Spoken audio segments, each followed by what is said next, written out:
Caligula was a scandalous cause célèbre from the late 1970s, 1980 by the time it got here.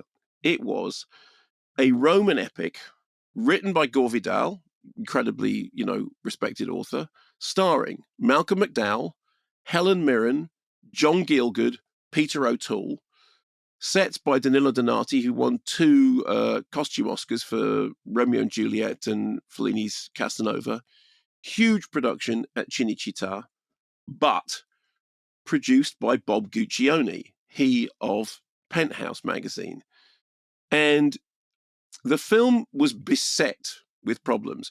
Gore Vidal took his name off it fairly early on. He would later call Caligula one of the worst films ever made. Oh, wow. The director, Tinto Brass, took his name off the film after the cut was taken away from him by Bob Guccione. And then everybody else tried to disown it, but couldn't because they were actually in the film. Problem. And why did all this happen? Largely because when the principal photography was finished, Guccione took that footage and thought, well, this isn't saleable enough. So he just went back on the set and filmed large amounts of hardcore sex inserts that he then put into the film, making it the most star-studded and lavish porn movie ever made.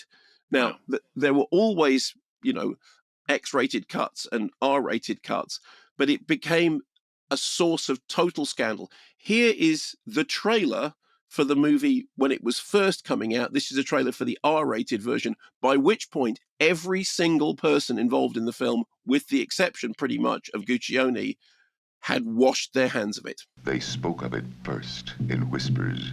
Then it took the media by storm. I have existed from the morning of the world, and I shall exist until the last star falls from the heavens. Although I have taken the form of Caius Caligula, I am a god. Bob Guccione and Penthouse Films International present Caligula. You amateur. Amateur! No treachery could equal his evil. No evil was more treacherous. He's mad! Caligula, the emperor who devoured Rome. Growl! Growl! Growl! I hate them! Malcolm McDowell, Teresa Ann Savoy, Helen Mirren, Peter O'Toole, John Gielgud. No rumor can match the reality. Caligula, rated R. We found a witch. Can we burn her? Also, that music, which then became famous as the music from a television program. Yes. So the stories of the original Caligula are rife. When the uncut version arrived in the UK, it had to be escorted from the plane to the BBFC by the police in order that the BBFC could cut it, because under the Obscene Publications Act, it was illegal for it to be in any form other than police custody. When it opened, the reviews were terrible, one of them calling it a moral holocaust. Several cuts of Caligula have existed over the years. I saw it at the Prince Charles Cinema, which of course you and I have done a show in London, in what was then the longest version playing in the UK, which obviously wasn't hardcore, but it was the Bob Guccione, bastardized version. And that was, I think, the best part, 3 hours long with an interval. There was a shorter version that was released in local cinemas. There was a 90-minute version, which was released as a porn video with basically just the porn bits. In round about 2000, when I was at Film 4, we attempted to do a sort of recut of it, of just going through the longest version of the film and taking out all the evident Bob Guccione inserts of the porn stuff to at least say, well, look, somewhere in there was a film struggling to get out. And I had interviewed McDowell a few times over there, and I said, the weird thing about Caligula is, it's a catastrophe, but you have the idea that somewhere in there's a film, there's an interesting movie. Well, a few years ago, Alexander Tuschinski was working on a restoration to Tinto Brass's original version. I think he had like 85 minutes of his work print. Anyway, now we have Caligula, the ultimate cut. This is put together by producer Thomas Negavan.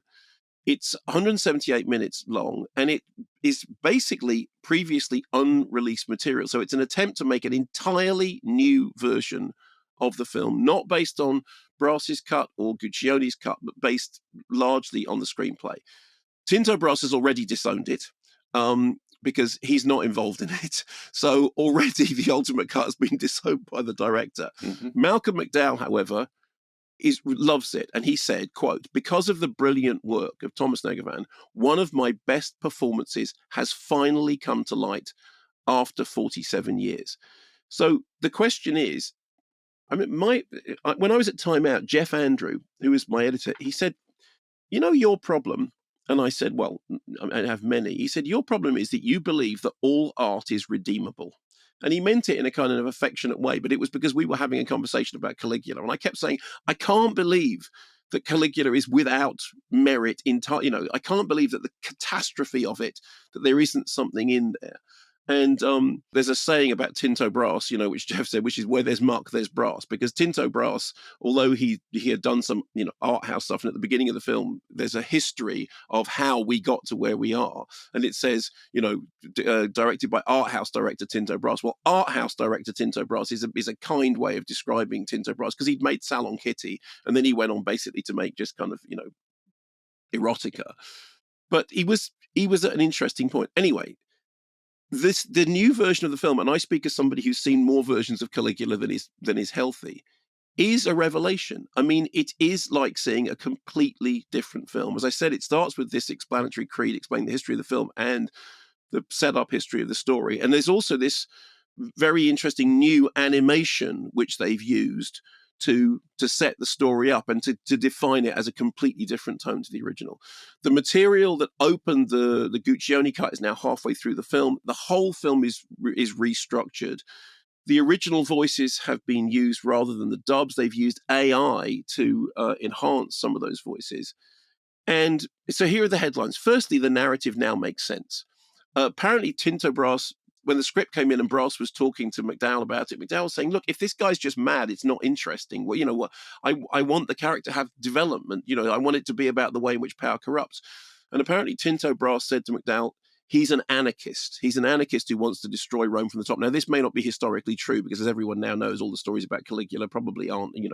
They're mainly myths. But in this story, he is basically somebody who, through an overgrowth of power, becomes an anarchist who sort of poisons the system from within. So it is a story about power now in this version, about the danger of being surrounded by yes men, about tyranny versus democracy.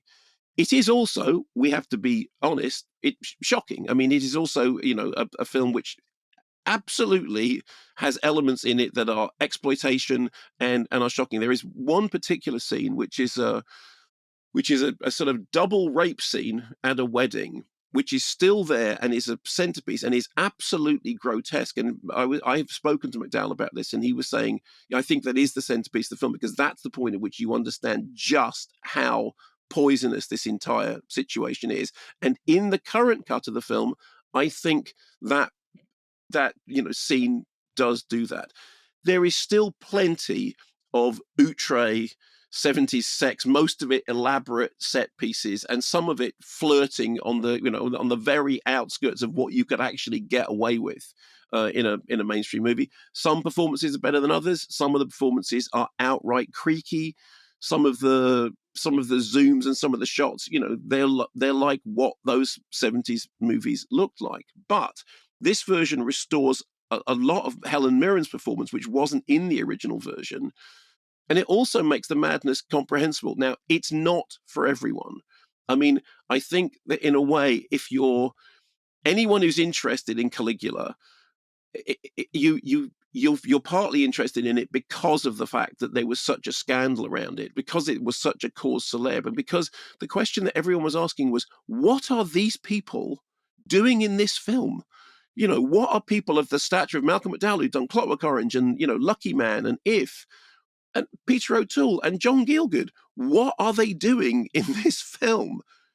When you see Caligula, the ultimate cut, whether you like it or not, and I have no doubt that a lot of people won't like it, and there are things you can quite rightly take against, but you actually do see what it is that they were trying to do. You see why it is that Malcolm McDowell dedicated a year of his life to doing this. And I would say this is the defining thing. Whatever is right or wrong with the film, there are a lot of sort of naff, softcore sort of exploitation bits in it. There are. There's no getting away from it. That's how the film was made. But at the center of it, you have a really, really good performance by Malcolm McDowell that makes sense in terms of the career that he had worked and in terms of the characters that he had played, whether it's Alex from Clockwork Orange or whether it's the central figure in Lucky Man. You see, okay, I can finally understand what it is that McDowell was doing. And the thing that gives me some kind of cause for celebration is I always thought that, looking at all the different versions of Caligula, and they are car crash versions. I mean, they're absolute car crash versions. You go somewhere in the middle of it, Malcolm McDowell is doing something really, really interesting. Now, this version isn't perfect. Interestingly enough, there are some scenes in it that are in other versions of the film that have been taken out of this version. There's one scene when Nerva is dying and Caligula starts asking him whether he can see Isis, and that isn't in this version. So there are some editing decisions that are strange, and there are some decisions that, I don't think they're quite the decisions that would have, made the film as good as it could possibly have been. And I think it also leaves you with the impression that in the end, Caligula will always be unfinished. It will always be, to some extent, damaged goods. But at the heart of, this is the film that they were making, or at least this is closer to the film that they were making than you're ever going to get. And I think there's just something about, okay, McDowell is a brilliant actor. Helen Mirren's a brilliant actor. These are fine performers. This is what they were doing. And I mean, I honestly, as I said, it's like watching a different film, whether you like it or you don't like it.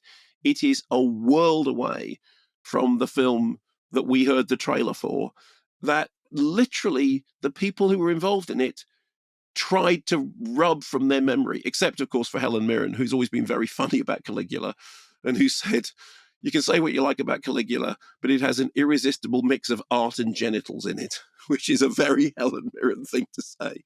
All I need, I think, is the I, Claudius TV series and John Hurt playing Caligula, and I'll settle for that. It's also over a lot quicker, I would think. But I used to love I, Claudius. I thought that was great. Yes, but, as a film fan and as somebody who has invested quite a lot of time thinking about, I mean, you know what it's like. If you see something that's a complete mess, but in the middle of it is somebody doing something interesting, and you think, how did it go from there to there? And I have to say, from Malcolm McDowell's point of view, I love the fact that Malcolm McDowell is so pleased that what he calls one of his best performances is finally available after all this time, because it does show you he wasn't crazy. He wasn't crazy. He was actually doing something interesting. It's just he was doing it in the middle of a total car crash.